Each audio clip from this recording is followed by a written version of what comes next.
이렇게 비이성적으로 크게 하락했을 때는 인생을 주식으로 바꿀 수 있어요. 쓰레기 계좌주 1,000원짜리, 2,000원짜리 그런 거 고르지 않고 사놓고 일하다 보면 결국 올라와 있어요.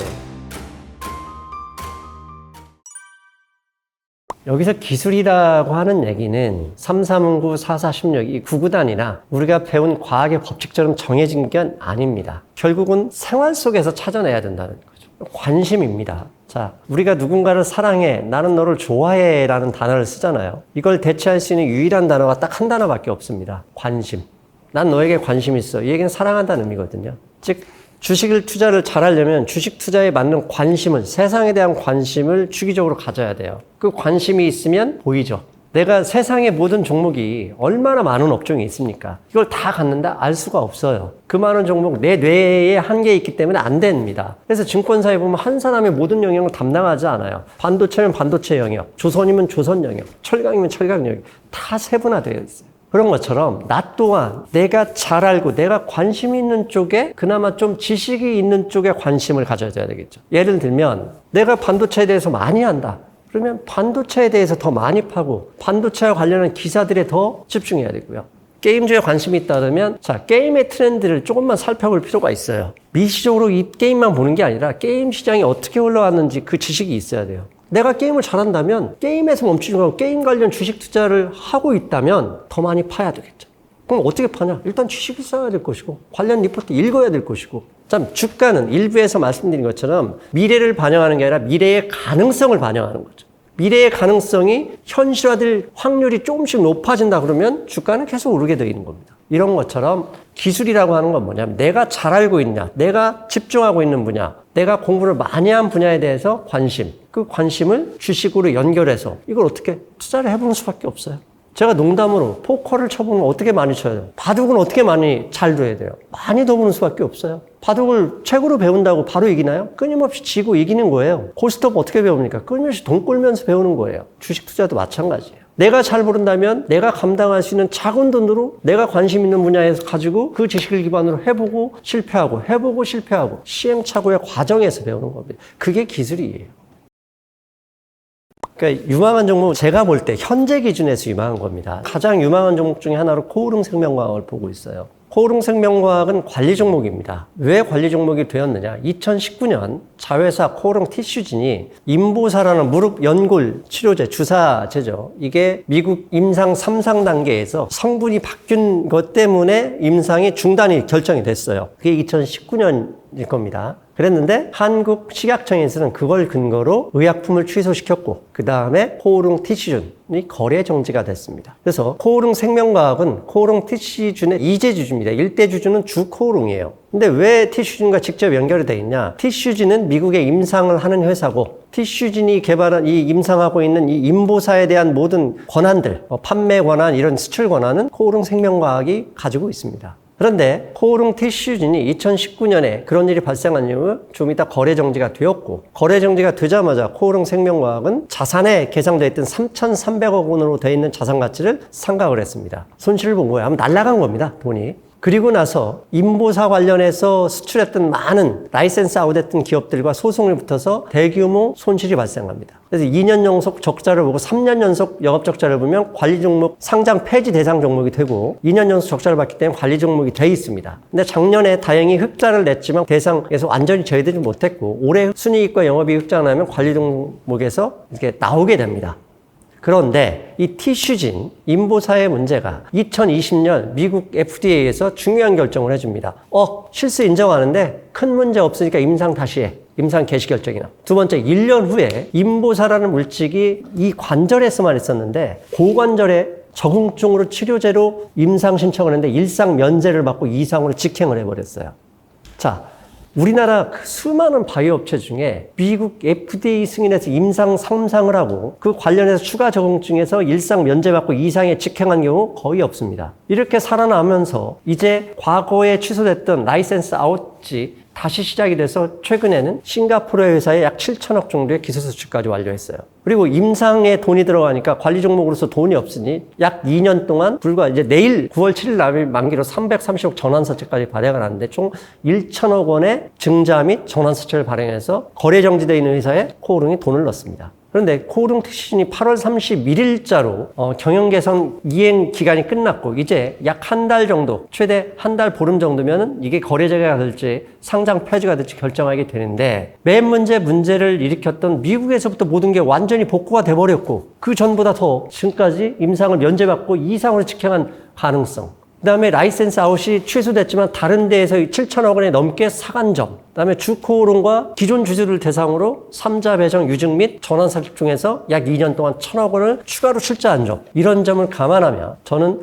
코오롱 티시즌의 거래 재개 가능성이 무척 높다고 봅니다. 그렇다면 코오롱 생명과학 입장에서 재무제표에서 3,300억 자산을 상각했던 게 다시 살아오겠죠. 그럼 주당 약 3만 원이 돌아올 가능성이 있고요. 그 다음에 이 티시즌 때문에 힘들었던 코오롱 생명과학이 작년에 영업이익 흑자를 내고 올해도 현재 반기 결산에서 영업이익 서프라이즈, 어닝 서프라이즈가 났는데 그 이유가 뭐냐? CMO에 진출한 거예요. 그리고 코오롱 생명과학 네이버에서 검색해 보십시오. 가장 먼저 따는 게 계속 직원 모집이에요. 그러니까 공장을 계속 확대하니까 CMO 공장에서. 이렇게 성장하는 기업이라면 티시즌 문제 때문에 밸류에이션이 하락한 이게 다시 되돌릴 가능성이 높게 본다.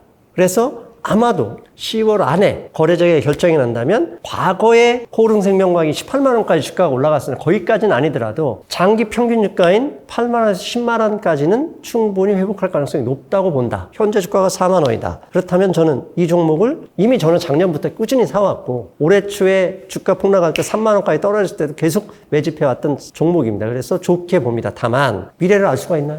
제 예상대로 반대로 한국의 식약청, 그 다음에 코스닥 상폐위원회에서 거래정지 잃어버리면 아작날 수도 있겠죠. 하지만 이미 3,300억을 상각했다는 점. 또 상각될 게 없는 거죠. 티시즌이 거래정지가 돼도 이미 재무제표에서 다 상각했기 때문에 큰 손실은 없을 것이다. 그리고 이미 CMO 업체로 돌아섰기 때문에 살아난다면 좋을 것이고 못 살아난다 그래도 크게 나쁘진 않을 것이다. 그건 좋아질 수 있다고 본다. 그래서 내가 감당할 수 있는 만큼 투자하고 있습니다. 어떤 신호가 매번 똑같을 가능성은 별로 없습니다. 가령 천둥 치면 비가 온다. 천둥 치고 비가 안 올 수도 있는 겁니다. 마찬가지로 달러화가 강세면 주가가 빠진다. 달러화가 강세이면서도 주가가 오를 때가 있어요. 그러니까 결국 모든 게 100% 일치하진 않지만 그 상황에 따라서는 특정 지점에서 신호를 보내는 것들이 분명히 있을 것이다. 즉 지금 현재 인플레이션이라면 인플레이션이 금리 인상으로 인플레이션 잡아야죠. 왜? 인플레이션이 뭡니까? 아까 처음에 일부에서 말씀드렸죠. 정의. 통화량의 증가로 인해서 그 결과로 물가가 오른다. 물가를 잡으려면 통화량 증가를 낮춰야 되고 통화량 증가를 낮추는 방법은 금리를 올리는 거죠.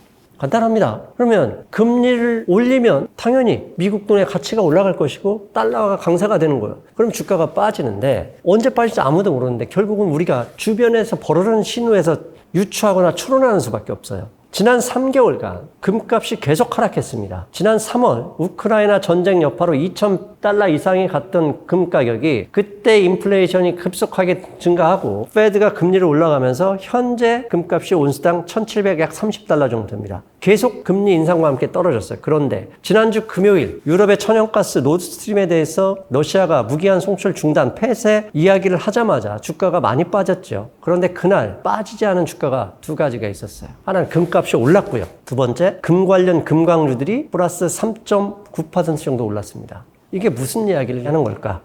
금값이 그동안 3월부터 지속적으로 하락했던 것은 결국은 금리 인상 신호였고 중간에 반등했던 적이 몇 번 있어요. 그때마다 금리 인상 스케줄에 중단 가능성이 나오면서 반등을 했었어요. 근데 파월 의장의 연설 이전부터 빠졌던 것은 파월 의장의 강경 발언에 어느 정도 금값이 반영이 돼 있었는데 지난 금요일 유럽의 인플레이션 어쩌고 저쩌고 하는데도 주가도 떨어지고 다 떨어지는 상황에서 금값이 반등을 했고 금광주, 은광주도 연합한 XAU라는 지수가 플러스 약 3.5% 올랐다는 사실. 이 얘기는 혹시 금값이 이제 상승 국면으로 가는 게 아닐까라고 추론할 수 있는 거예요. 금값이 상승 국면으로 가려면 당연히 페드가 9월이나 내년 초에 금리 인상 스케줄이 변경 가능성이 가격에 반영될 가능성도 있는 것이고 그렇다면은 금 가격이 상승 기조가 이루어진다면 주식시장 상승도 나올 수 있다. 이렇게 신호를 유추하는 수밖에 없어요. 근데 이 또한 유추할 뿐이지 이게 3319, 4416처럼 정해진 공식이 아니에요. 변하지 않는 과학 법칙이 아니에요. 유추할 뿐이에요. 매번 그때마다 현재 시장이 보고 있는 게 뭐냐? 금리 인상이다. 그럼 금리 인상이 누그러질 신호가 나온다면 주가는 올라갈 수 있다 추정한다면 금리 인상이 누그러질 수 있는 신호는 첫 번째 달러화 약세, 전환. 두 번째, 달러와 정반대의 길을 가고 있는 골드의 상승 전환. 이 두 가지에서 증명할 수 있어야 되는 거죠. 그런 신호를 매번 조금씩 바꿔내가면서 시장이 지금 주목해야 될 변수를 찾아내는 거. 이게 위기에서 아니면 기회를 얻어낼 수 있는 신호를 찾아내는 방법이라고 볼 수 있습니다.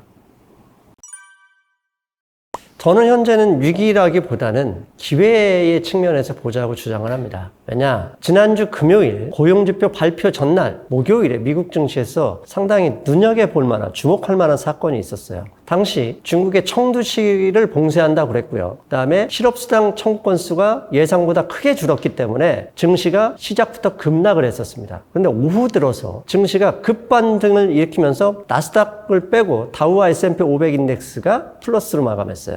마치 그 다음날 고용지표가 이럴 것이다를 예고하는 듯한 증시가 있었는데 S&P 500 인덱스 기준으로 3,906까지인가 떨어졌다가 그게 반등을 했어요. 근데 3,906, 3,900포인트가 왜 중요하냐? 지난 7월, 6월 고점이 3,900포인트였어요.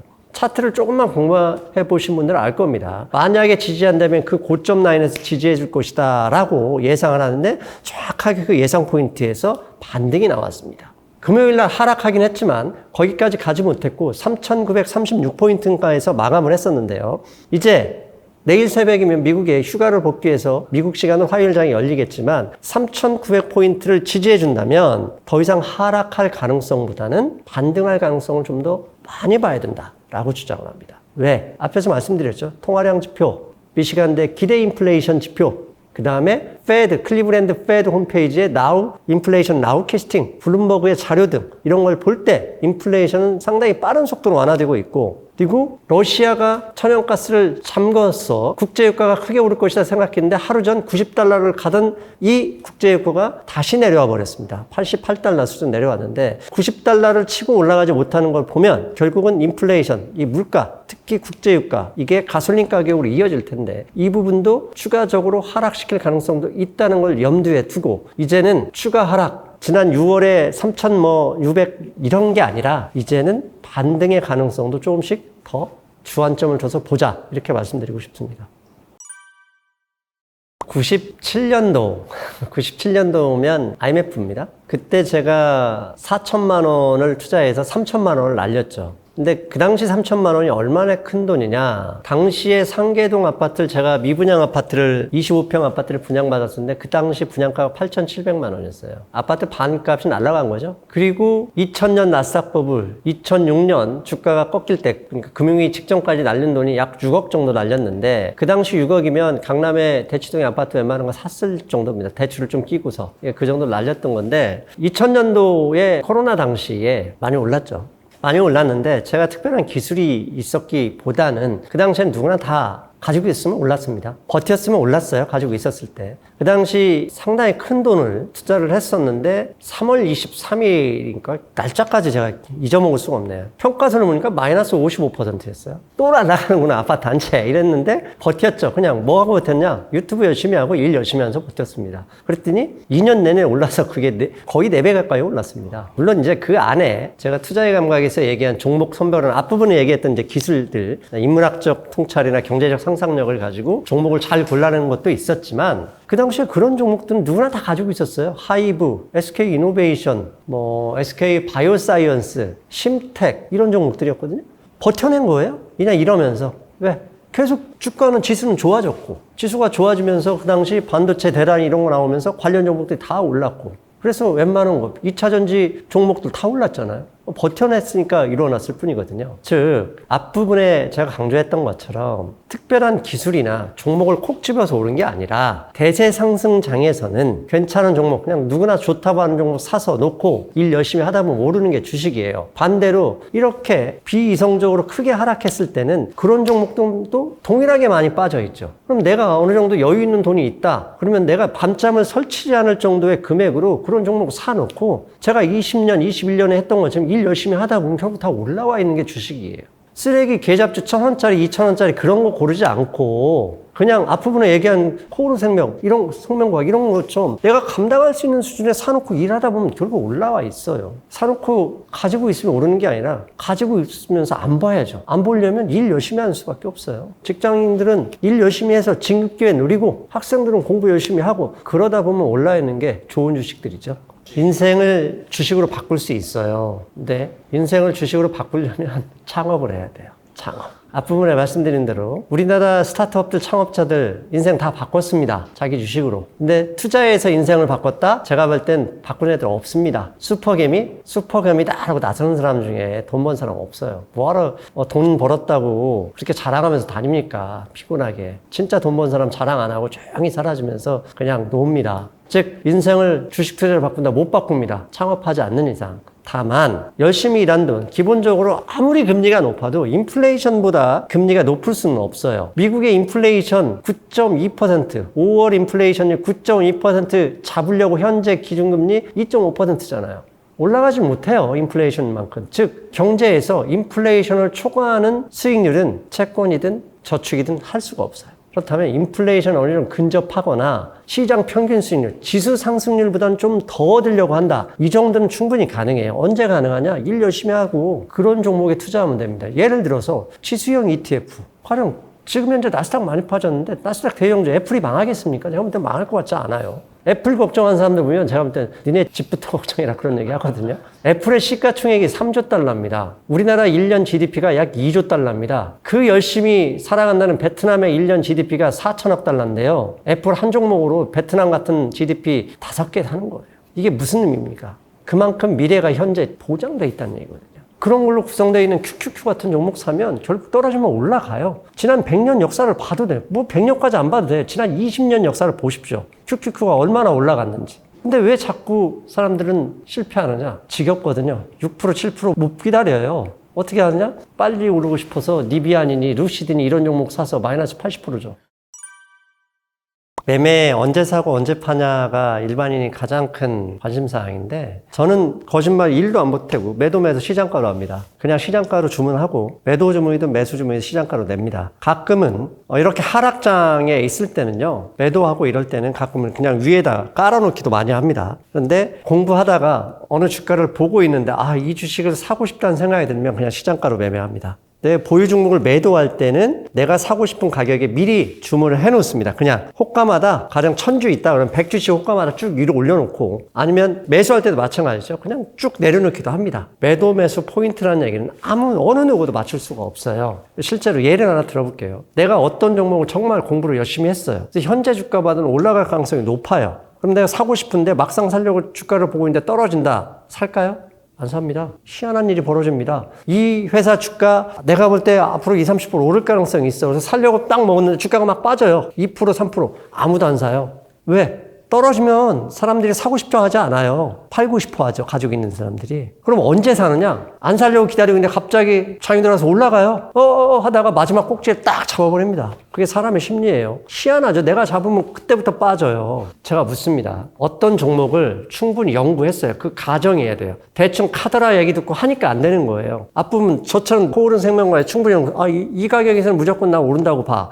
그러면 고민할 필요가 없는 거예요. 100원 싸게 산 걸 뭐 합니까? 그럼 100원 싸게 살려고 현시가보다 100원 싸게 살려고 밑에다 냈다고 쳐볼게요. 100원 더 먹고 파실 겁니까? 아니잖아요. 얼마를 원해? 그러면 20, 30%지. 근데 100원이 그렇게 중요합니까? 차라리 그 시간에 편히 노는 게 낫죠. 그 지켜보면서 5분, 10분 언제 오냐 마음 졸일 이유가 있을까요?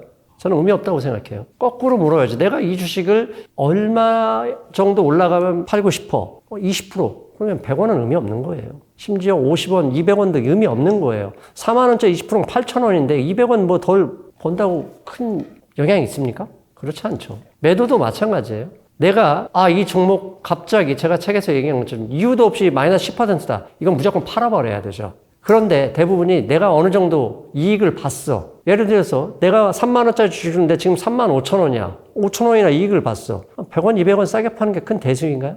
그냥 편하게 생각합니다. 그래, 내 주식을 산 사람도 1, 200원 먹으면 기분 좋을 거야 라고 편하게 생각해 주는 거죠. 근데 문제는 그 100원 더 벌려고 계속 올려요. 올라갈 때 모두 그거 올리거든요. 그러다가 안 팔리면 그때서 막 마이너스 낼 때 팔게 돼 있거든요. 그럴 필요 없다는 거죠. 내가 팔기로만 안 먹었으면 가장 좋은 게 아예 장 시작 전에 호가별로 그냥 쌓아놓고 일하든지 이 정도면 됐어 그러면 시장가를 매도하는 것도 방법입니다. 원칙은 있지만 지켜지지 않는 게 주식 투자 원칙이에요. 근데 하나 지켜내는 건 한 가지는 딱 있습니다. 갑자기 주가가 내가 가지고 있는 종목이 10% 가까이 빠져요. 급락을 하는 거죠. 거래량이 급등하면서 거래량이 늘지 않으면 큰 의미 없는데 거래량이 급등하면서 주가가 이유 없이 10% 정도 떨어집니다. 그러면 당연히 검색을 하죠. 뉴스 검색을 해서 악재가 있는지. 악재가 없어요. 그럼 무조건 최소한 반 이상 팝니다. 왜? 주식은 주가는 현재까지 알려진 모든 것들은 주가에 반영되어 있는 거고 내일의 가격은 내일 나올 뉴스에 의해서 반영이 돼요. 그런데 갑자기 이유 없이 떨어진다? 그러면 그 딱 하나 내일 나쁜 뉴스가 나올 가능성이 높은 거예요. 그러면 내일 나쁜 뉴스가 나오면 더 떨어지게 되어 있어요. 그럼 50% 팔아버리면 그 내일 나쁜 뉴스가 나올 때 이게 한 방에 끝날 것인지 장래 경영에도 계속 영향을 끼칠 것인지를 판단해야 돼요. 가령 현대차가 옛날에 2019년도, 20년도 거예요. 빅베스라 해가지고 정의선 씨가 회장으로 취임할 때 그 전에 리콜에 의해서 벌였던 손실을 취임과 동시에 한꺼번에 몇 조 원을 계상을 했어요. 그런데 이 전까지 주가는 한 달 내내 계속 빠졌어요. 이유 없이 빠지는 거예요. 남들 다 올라가는데. 그러면 항상 가격을 믿어야 돼요. 악재도 없이 빠진다는 얘기는 뭔가 커다란 악재가 기다리고 있다는 거 감안해야 돼요. 그런데 악재가 딱 터져서 뉴스가 나왔는데 빅베스였어요. 한 번 손실하고 영원히 리콜이 계속되는 건 아니거든요. 그날이 바닥이었어요. 미리 팔았으면 그날 샀죠. 내가 가진 원칙은 현대차처럼 대형주는 안 팔아도 큰 문제 없어요. 결국 올라갈 거니까. 그런데 개별 종목들은 이유도 없이 거래량이 급증하면서 10% 이상 급락한다? 무조건 반 이상 팔아둬야 돼요. 내일 올라간다 하더라도 어쩔 수 없어요. 지금까지 내가 20년 주식자이면서 그거 못 지켜서 여러 번 돈 날린 적이 많았기 때문에 그건 뒤도 안 돌아보고 매도를 하고요. 두 번째, 판 주식은 관심 종목 바로 삭제입니다. 왜? 그거 보면서 더 떨어져라 해봤자 나쁜 사람이 되는 것이고 올라도 내 스트레스 감당 못 하거든요. 절대 쳐다보지 않습니다. 그건 변하지 않는 원칙이에요. 이 방송 찍으러 오기 직전에 누가 옛날 어떤 종목 올랐다 얘기할 때 내가 좀 화를 냈어요. 내가 판 종목 나한테 얘기하지 않았으면 좋겠다. 나는 그 관심 종목 자체에서 삭제했을 뿐더러 한 번도 쳐다본 적이 없기 때문에 굳이 봐서 내가 다시 매매할 가능성도 없고 매매할 생각도 없는 주식을 볼 이유도 없는 거죠. 왜? 내가 가지고 있는 종목 앞으로 관심이 있어가지고 살지를 고민하는 종목 봐도 시간이 부족합니다. 이미 헤어진 여자한테 자꾸 술 먹고 문자질하는 남자, 그게 가장 못난 남자예요. 1부, 2부 여기서 보이지는 않지만 제가 추정하겠네. 아무도 졸지 않고 열심히 봐주셨습니다. 감사드리고 이렇게 열심히 봐주신 우리 머니 인사이드 구독자, 시청자 여러분께 감사 말씀드리고 다음 기회가 되면 다시 한번 찾아뵙겠습니다. 고맙습니다. 안녕히 계십시오.